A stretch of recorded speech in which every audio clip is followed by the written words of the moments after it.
If your water spots still look like this after washing, trying vinegar, or even using a water spot remover, this is why. These aren't just sitting on the surface anymore. They've actually started damaging the paint. And at this point, there's really only one way to fix it. And it's probably not what you've been told to do. So this is hard water drying on hot paint. I'm simulating sprinklers hitting your car or washing your car without drying it properly. As the water evaporates, it leaves minerals behind. And the longer they bake in the sun, the worse they get.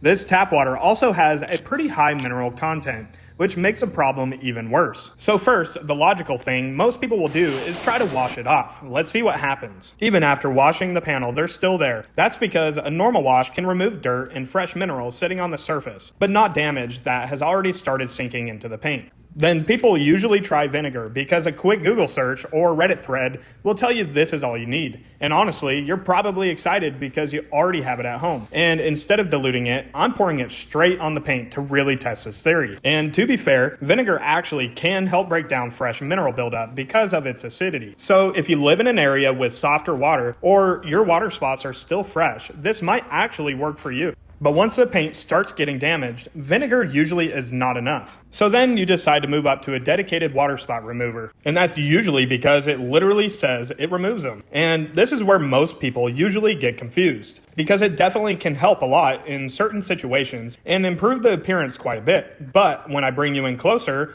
you'll still see some left behind. And on black paint in direct sunlight, it becomes really obvious. So the vinegar did not make a noticeable difference compared to just washing the paint.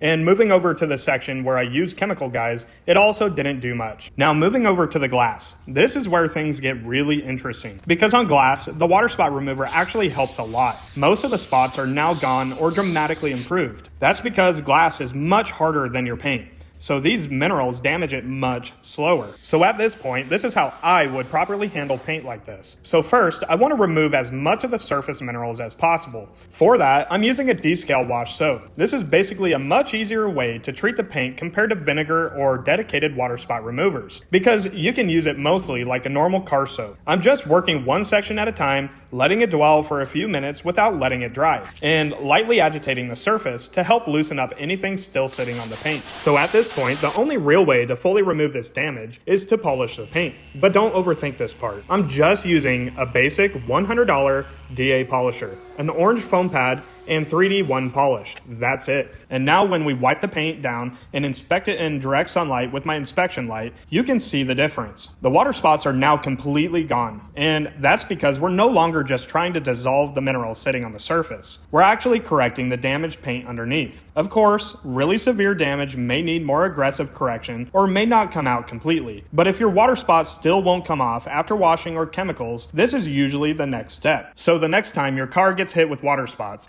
you'll want an easy way to clean it before this happens again. So check out this next video on how to rinseless wash your car.